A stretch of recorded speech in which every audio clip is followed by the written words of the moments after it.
A man named Colonel William Christie purchased tracts of land on either side of Abita Creek and named this area after himself, naturally. And for a while, people actually called this area Christie Springs, but it wouldn't last long. In 1887, a physician in nearby Covington conducted extensive tests on the water of Abita Springs. These tests revealed that the springs contain minerals with good medicinal qualities. And now this is a quote. He said that he recommended that the Abita area be very valuable as a resort for invalids, which are people who are weak or disabled due to illness. Abita Springs is also known to have pure air, which was highly sought after because no one really knew the cause of yellow fever. It was actually thought to plague a city due to something called a miasma, or bad air. Cannons were even shot in the skies around New Orleans to break up the bad air. And spoiler alert, that ain't it. Eventually, the mosquito was discovered to be the culprit, but by that time, Abita Springs was bustling. The development of the town came in waves, but hotels and homes would dig private wells in the backyard. A fountain was even built in the town center, but transportation was still very difficult. Steamers like the New Camellia and the Susquehanna would bring tourists on the 2.5-hour journey across the lake for 50 cents. Once on the Northshore, passengers boarded a horse-drawn wagon or gas-powered streetcars to Abita Springs. Trains started bringing people to the area by the hundreds once the East Louisiana Railroad was built in 1887.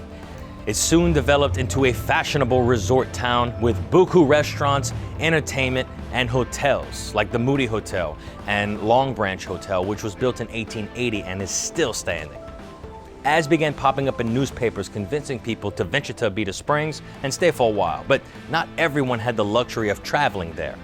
A company in New Orleans called the Abita Springs Water Company Limited began bottling Abita's water and distributed it to the region. Abita Springs became a thriving tourist community, but as all things, those times came to an end. The 1920s saw a decline in the health tourism sector too, but since that decline, the area has reinvented itself. Advertising its beautiful natural landscapes and artist community, Abita Springs saw a small renaissance in the 1970s.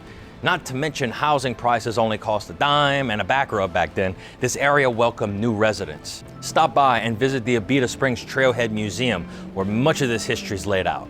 The museum is housed in an old bachelor quarters building that once formed part of the famous Long Branch Hotel. There were 7 hotels at one time, nearly all of which have burned since then in various fires over the years, but the Long Branch and Abita Springs hotels are still around. The site of the Abita Pavilion was developed between 1878 and 1880.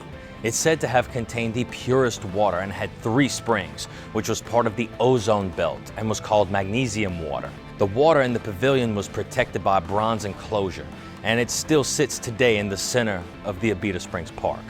It was designed for the 1884 Cotton Centennial Exposition and was later taken apart and brought here. It's been restored and it's listed on the National Register of Historic Places. Once used by the summer tourists who drank from the springs beneath the pavilion, it is now used for numerous community activities like festivals and concerts. The yearly Abita Springs Water Festival in September brings tourists and locals alike for a day-long celebration. And trust me, you won't want to skip visiting John Preble's Abita Mystery House, filled with tons of roadside artifacts and trinkets. You'll freak out, I'm telling you. Now, we couldn't bring you this information without your support on Patreon, and we'd like to thank all of those who have already contributed and encourage anyone listening to this video right now to consider becoming a patron at patreon.com/Louisiana Dread. For more Louisiana history, horror, folklore, and culture, be sure to subscribe to this YouTube channel. I'm Kyle Crosby, and this is Louisiana Dread Quick History.